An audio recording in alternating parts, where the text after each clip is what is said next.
Hello everyone, today we have the second over-the-air patch change deck build, and that is one built around VIPER. VIPER is so much more viable with just that small text change, makes her so much more flexible, so much more reliable. Rather than it being a gamble, you can now do some really cool things with her plays and just make it that much harder for the opponent to play anything. Before we jump into today's deck, we are live right now, so if you want to see any live content, go check me out on twitch.tv/TLSG and then come back to the video later. We would love to have you there. But as far as the deck for today, we have the kind of core junk package of the Titania, White Widow, Green Goblin, Debris. And then now that it also is going to potentially include VIPER. VIPER is another way to make sure that you always have those clog components in hand. And a lot of times, if we're not looking to do those like cheeky dagger plays, then something like Nebula early can give the opponent an early target lane, making it that much easier for you to kind of guess where the opponent's going to play, because they want to stop your Nebula from scaling, so you can play your Clutter tools over there to make it that much easier to cap out that lane. Then you just have to worry about one additional one from there. Now, you will see that in this version of this deck, the in-game engine that we went with was a Hazmat Ajax. That could easily be a Cannonball and a Jeff, or maybe you go with a smaller component and you take out the Nebula into your Iron Fist, your Ghost Spider, and your Dagger. All of those will work in this build still, but I do like the idea of the Hazmat Ajax. Because we do have naturally a turn number 7, a lot of times that allows us to even forego the counter tools that we used to have to use, like the Shang-Chi, and now instead we can go Red Hulk onto a capped lane on 6 to make sure we win that one, into a Hazmat plus Ajax on 7 to win an additional lane. And so we have that kind of surprise power burst. And now most of the time Ajax is not going to make his way onto the board because the opponent will likely retreat before that, but the threat of his power is very real, and it will allow you to win an additional lane a lot of times. You could, if you don't have Ajax, if you don't really like his playstyle, you can go with Cannonball just as easily, but if you do that, take out Hazmat, throw in something flexible like Jeff, and you're good to go. Overall, we had a fantastic run with this deck. We went 9-2 for a 75% win rate. I believe it was 19 cubes. It'll be on the screen right up here somewhere. But overall, fantastic list. I love the VIPER change. It feels like it adds that extra layer of consistency that I really like to see in decks. And now we don't have to rely so much on what we can do to counter the opponent. Instead, we can just look to power play and outpower them every step of the game. And so overall, fantastic build. Very excited about this one. You'll probably see me running this a little bit on stream here and there because I do enjoy it that much. We're going to go ahead and jump over into a couple of games. Thank you guys as always for being here. I hope you guys enjoy. All right, first up we have Apex Predator. The first location is Icebox. It unfortunately hits our magic, but that still doesn't make it unplayable, so it's not that big of an issue. We have White Widow in our opening hand. We have VIPER, which is going to be okay to use alongside potentially White Widow in the left lane, because we could make sure that it hits this instead of Nebula. The middle location turns out to be Danger Room, and the one really good thing that I like about Nebula is that it makes the opponent a lot of times focus fire on that location. And so then a lot of times you can get them to accidentally cap out a lane without intending to. So if they play a card over here, Titania will bounce back. And so since they played Titania early, it becomes a little bit of a mind game. But I'm okay dropping the Green Goblin in the left. And then if they play, it'll potentially cap them out, unless they have a Green Goblin of their own, of course. And so they... No, it's a Sage. So they are going to be capped out in the left lane. That is the one bad thing about Titania. I almost never will play her early because it could potentially lead to the opponent having some potentially good lines or good outs. I'm going to play Magic into the Bifrost so that nothing pushes over into the Danger Room. I want them to have to gamble every single time that they play something there. We're going to snap into it. We have the Doc Ock for the right lane after this turn. Then all we really need is a way to call back Titania. We need potentially a Hazmat to enable the Ajax on the last turn. We can always do a double duo of Ajax plus Hazmat on the last turn. And they are going to Debris, and so we're not going to be able to recall Titania. But I think that should be fine. By the end of the game, I think we scale enough that it becomes an easy enough task to just win it with something else. Unless they had Absorbing Man. Absorbing Man would be really scary because then they fill this one up and we can't do anything about it. They drop one card in the Doc Ock, But we have some pretty good resources. Viper would have cleared us up a spot. The Red Hulk and the Ajax coming in, all that one being under Shang-Chi range can be beneficial. Let's see, the Red Hulk of their own, and then the White Widow. And so ours is already going to scale higher, further, faster than what they can. Since we don't have initiative, I like this play, because if both of these stick and they play a card here, then it caps them out. Otherwise, it gives us that kind of lever of control. We also have whatever we draw into next turn, and that should be enough to win us the left lane. And so that's what we're going to lock in. And now that Viper no longer has that guaranteed target of, or that random target, we can more likely guarantee what she's going to hit. So now you can use it in tandem with Titania. Instead of it being random, her potentially bouncing and then bouncing back, it does allow you to do something kind of cool like this play. And we do get the Shang-Chi, so it really wherever they want to play it, but we're going to play Shang-Chi to the left. We could have also re-summoned Titania back to our side. Unfortunately, Hazmat wasn't in there, but fortunately for us, we didn't end up needing it. We will take the 2 cubes. Let's go and jump over into the next one. All right, next up we have Not a Duck. And while I was testing this morning and kind of waking up, they beat me for 2 cubes by ripping away Limbo with a Nico spell. Otherwise, we had a very, very hefty lead on them, and they were just able to swindle it away. Now, Savage Land is actually really cool for us.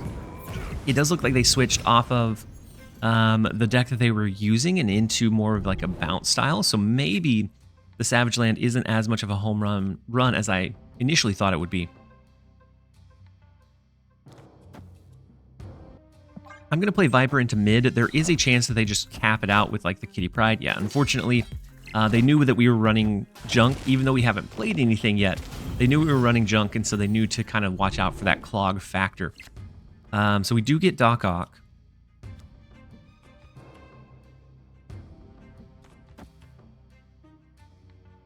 I'm going to use magic into Asgard. And then we're going to hold the rest. Next turn, we're going to go with the Doc Ock, and we're going to try to drain them of as many resources as possible. I think they always have to look out for Kitty Pryde in mid to make sure that we don't cap that one out early. And so it may make it possible for us to win one of the other lanes or clog one of the other lanes. So Athena is a scaling monster in the right lane, but I think a lot of times they will have like a Nocturne.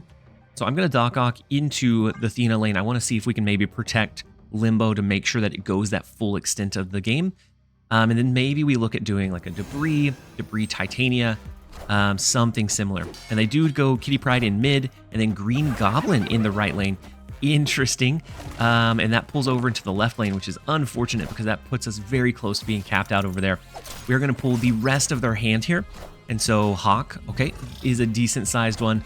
The Rock Slide makes it even more decent sized here. And then Doc Ock of their own is very scary. We end up hitting Titania, which is a decent start, Red Hulk, and Hazmat. So their Athena will continue to scale, but as long as our Red Hulk can scale as well, then we can keep pace with them. And do we think this deck runs Shang-Chi?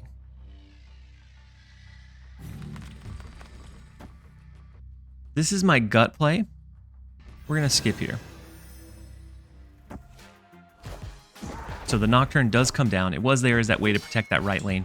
Athena will scale here, but a Red Hulk does as well. And so can they use all of their energy here? Becomes one of the big questions. I guess not, because they've already dropped Korg, Rock Slide. Let's go with the surprise Ajax. And I think that's going to be a big piece of being able to win a lot of these games, is that Ajax is just a surprising amount of power. And so it's going to end up being an extra 8, so like 15 extra power in the left lane is really tough to compete with. They should probably see it coming, but we held off. We held off for the off chance that they don't. I think the right lane will scale on its own regard more than what they can in the right lane with their Athena. And so then we will see from there. So the Cannonball is going to push Viper over into mid, and Kitty Pryde is going to be there. I don't think it's going to be more than what we can push in the left lane. Ajax, whenever it can come down after a Hazmat, is such a big burst of power. We will take the 24. Go ahead and jump over into the next one. We will take the 2 cubes. I was looking at Ajax's power. Let's jump over into the next one. All right, next up we have JV Rod 01. The first location is Limbo, so we don't even have to drop our magic if we don't want to. We have White Widow and Titanium in our opening hand. We also have the turn 5 Doc Ock that we can be looking to go to. Now with Hood, we're worried about a potential Annihilus. That makes our line a little bit tougher to do sometimes. Or we're looking at, or worried about, a potential bounce stack. I'm going to go ahead and play White Widow into the right lane. I don't want to push very many cards for them into Nidavellir. And if they're running bounce, they probably play into the hooded lane. And so we'll tentatively play away from Limbo. So they do stack into the Limbo lane, because if it's a Falcon, if it's a Beast... No, a Grandmaster, interesting. Okay, which pushes Hood over into mid. Okay, they get a second Demon. They get a 2-power Hood. Not a bad play at all. I like it. All right, let's go with Green Goblin into Sakaar, because they're going to pull into a card. So if we hit Viper, we will send them White Widow. That will cap out this location. If we hit Titania, unfortunate because it's not going to do much for us, but ooh, Titania and White Widow of their own, so it's a junk deck, but uses Hood, and I'm assuming Viper as well. And so, unfortunately for them, Titania is going to bite them in the butt, and we're going to pull an extra card in our Red Hulk, and they are capped out in that right lane. So they were operating under they were operating under wanting to be able to force us into capping out Sakaar, but it ended up working in our favor instead, and we'll gladly take that. All right, so we have Viper, we have Titania. Doc Ock is going to be next turn. I think we just play out the Viper. Go ahead and snap into it. We have a good enough lead in the right lane. Next up, we have Loki Odinson. The first location is Necrotia, which is great for a potential Ajax play. And it looks like they had Makari actually built into their deck. So we have to look out for a potential Sandman. But a lot of times we can get around that by having magic to extend the game. No. Looks like a Silver Surfer deck.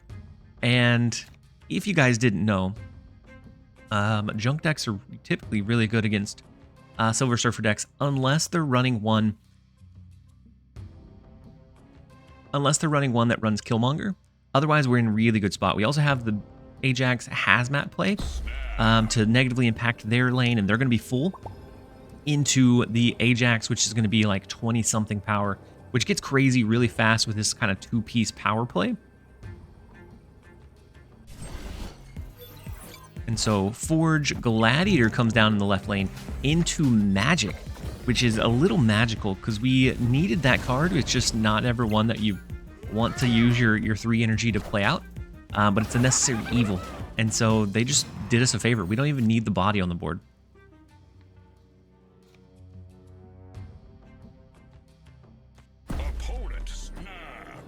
All right, so they did snap back. We're going to do Debris Nebula. I'm not sure what their super confident line is. Could be that they have Killmonger. Ooh, Wong. Maybe we were wrong about them. They could go Mystique. We're going to force fill their hand with Doc Ock in Avengers Compound this turn because we do have to play there. That way they can't intentively drop the Silver Surfer or whatever they wanted to. So Gwynpool, that is a big double trigger of Gwynpool, pushing, an extra 24 power into their hand? Craziness. And so Red Guardian comes in with that big 7 power and that big -4 affliction here. Super unfortunate. We are going to pull into just Hazmat here, which is not great for us, but it does hurt them more than it hurts us. And so we can always go, because 2-4 would be more, so 19 is the most they can do here. We have Shang-Chi, which is a great way to win this lane. We also have Ajax, which is going to be 1, 2, 3, 4, 5, 6, 7, at least 19 power, which is craziness. Red Hulk to win 1, Ajax to win another. And typically what we want to do is Ajax plus Hazmat on the last turn. That way it's that kind of surprise play, but in this case, we're not going to need it. Okay, so just the Brood over to the left. We do outscale what they can do here, and then they can do 2, 4, 6 extra in the left lane. And I think that's going to be fine. We could go with the Shang-Chi, but then that leaves us at risk of like a Mockingbird. Maybe not Mockingbird anymore, but something big power here. So we're just going to go the good old Ajax White Widow, and that should be enough for us to steal away the left lane and hopefully grab the 8 cubes at the same time. So Silver Surfer does come down. I do think we could have won this one with just Shang-Chi here. It may have been just like a cope stay from him. But Ajax popping in, 21 power, the 2 from the White Widow. We will grab the 8 cubes, and we had an alternate line of the Shang-Chi as well, leaving them with just 1 power in mid. We would have been able to easily beat that as well. We'll take the 8. Let's jump over into the next one. All right, next up we have Nate Biz.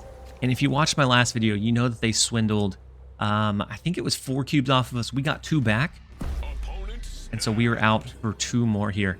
So Jotunheim, great for Ajax. I almost want to play Nebula there because she scales by 2 each turn, but I'm not going to. We have enough negative stuff like Green Goblin, White Widow that maybe we don't need to force that. And they did snap on 1, so it's super aggressive here. Into the Sanctum Sanctorum, which is unfortunate. Doc Ock into Jotunheim, always super fortunate. That's going to make Ajax at least 12 off the gate. And so Nico comes down. They're going to destroy a card this next turn. We have Hotel Inferno. And so this is my gut play. But I think they would push Titania back our way. Let's do this into Debris next turn and see what we can make happen. Because this is going to get destroyed. White Widow. Ooh, unfortunate. And it does get destroyed into drawing additional cards here. They take out our Shang-Chi. We take out their Grandmaster, so no way to easily push over into mid like they probably would have wanted. And we take out their Hood here. And so they're only down to 2 more cards, but it does really elevate the consistency of what they want to do. I think we go Debris and see if we can cap out this right lane. Whether they push Titania our way or not, if they play a card, Debris is going to backfill it, make it where they can't play anything additional there at all. We are going to cap out our lane, and so Nebula is going to be that scaling source that we need to be able to win in Hotel Inferno. I think we're okay, but honestly, I don't know that we want to snap back. I want to see the Doc Ock play. They could have a Doc Ock of their own. If theirs comes down before ours does, then our Green Goblin, he's going to be a guaranteed, almost a guaranteed pull. All right, so 1 card in the left in the Sentry. Ooh, do they have an Annihilus? Is very scary. Because they'll clear up this and they can play there later. Well, we're gonna jump in and see anyways. We're gonna do Doc Ock. That's gonna pull into several of their cards, and Annihilus clears up space in the right lane for them, which is really unfortunate. But as long as they don't have a way to play for Sanctum Sanctorum, they pushed us into mid with Stegron. Beautiful. And we get... Oh no, it's so unfortunate for them every step of the way. They pushed our Debris. So now we are winning in mid unless they have something else they can do about it. This is oh, Nate Biz, that is the other 2 that we were out for. We are now even. Next time we will see what happens. Let's go ahead and jump over into the next one. All right, next up we have Kinnicus. The first location is the sewer system. Let's go ahead and skip on 2, skip on 1. Ooh, into Sinister London, double White Widow, double Viper, double Doc Ock, double Ajax. We'll snap into it. They are running Arsham, and so they don't typically benefit as much from Sinister London as we do. They may have a Doc Ock. A lot of times this deck has started teching that in, but maybe we can still outpace them. The double Quinjet is bold. Into us having a double White Widow, they have now 8 spaces left to play on turn number 3. Took up a lot of their space very, very quickly. I kind of want to do a solo Debris here. Instead of the double ends up making both of our lanes very congested very quickly. But it doesn't cap us out anywhere. we're going for the double. Against my better judgment, we're going to go for the double here. And then let's see what they end up having. The Living Tribunal is okay. It's big, but is it big enough? They only have 2 spaces left to play on turn number 4. We could always hit them with like a magic. Magic could be magical. Also, if we think they're not going to play this turn, we could hit them with a Viper. Go ahead and do this number. We're going to try to send them Titania onto their side, and then we're going to extend the game. We have Viper to try to use into the Nexus, so if they skip there as well. Oh no, they play into the Nexus, and so now their board is going to be fully capped out for 3 turns of the game. All we have to do is beat whatever they put on the board this turn, which Blue Marvel is a big one. That bumps them up to 19 across the board. It's just they're not going to be able to compete. We can go Doc Ock, which then pushes that extra power here and here, and I don't think it's going to be enough for them to win. Or we can just go like Doc Ock, and then next turn do a double Red Hulk. Red Hulk's going to guarantee scale every single turn, and so we don't need to do anything fancy or rush this. We have plenty of time. My goodness. All right, let's go Red Hulk, duplicate it into the Nexus, and then sense their fate. We will gladly take it. Let's jump over into the next one. All right, next up we have Noted. The first location is the White Hot Room. They start with Snow Guard, so it's probably a Loki deck. Sinister London is always great for like a Clutter fill style deck. And with Viper, we can now a little bit more easily play that card into Sinister London without having to worry about it hitting our really big resources. I almost want to go double Debris here. They did pull 2 of our cards with Cable, so Hazmat Ajax, Green Goblin, White Widow, Magic could have been a potential line. Snowguard Hawk, he's going to cancel out the locations, which is unfortunate. We're not going to double up on our cards here or next turn. Very unfortunate, but we do have this line to potentially go with. We could also do like a surprise this line, which I kind of like. Because they may be expecting us to try to cap out the White Hot Room. They almost never expect a double in a different lane, and I kind of like it. And so they do play 1 to the left, which is Kitty Pryde to protect that one, and then Mockingbird in mid. So we're fine with that. We are going to cap them out of this right lane, the courtesy of the Viper update, not being able to target Titania when something else is in the lane. And so they do have the 3 extra energy here, but they have very few spaces to play it now. Let's go Doc Ock into mid. That's going to either hit here and here, here and here. Either one, perfectly fine. And then we will play it from there. I think we're in a decent spot. I almost want to snap back. But I also want the fun to ensue. And so no Kitty Pryde play from them this turn. And so let's see, Hazmat. A little unfortunate for them. Into Loki. And so their cards are going to change. No more Kitty Pryde for them. Into Doc Ock to the left, unless we hit one of our junk tools. Green Goblin. Unless we hit that, we would have been perfectly fine. But we still should be fine with the Red Hulk, with whatever we end up playing. We have the double Ajax to come down on the last turn with all of these cards afflicted. We will take it, and that is where we're going to end the video. Overall, Ajax doesn't come onto the board very often, but he's that way to swing that power back in your favor. And so not absolutely necessary, but a cool way to build it nonetheless. But we're going to go ahead and take the wins and run. I hope that you guys enjoyed the video. As always, this has been TLSG. Later, guys.